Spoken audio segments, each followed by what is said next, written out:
900 कोटींचे व्यवहार, भाजपा आमदार सुरेश धसांचा आरोप, आकाचा नवा पॅटर्न असल्याचा दावा।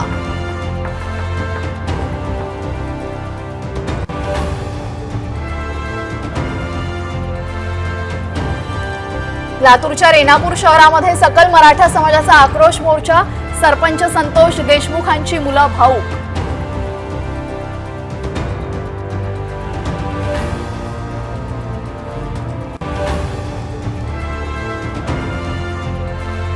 मस्साजोगनंतर आता तुळजापूरच्या सरपंचावर जीवघेणा हल्ला, गुंडांकडून पेट्रोल टाकून गाडी जाळण्याचा प्रयत्न।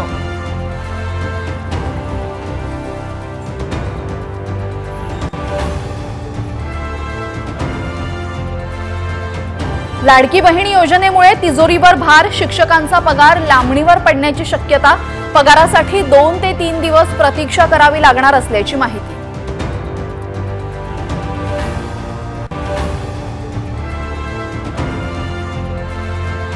पंतप्रधान मोदी, अमित शहा यांनी घेतलं मनमोहन सिंग यांच्या पार्थिवाचं दर्शन, तर सोनिया गांधी, राहुल गांधींनीही वाहिली श्रद्धांजली।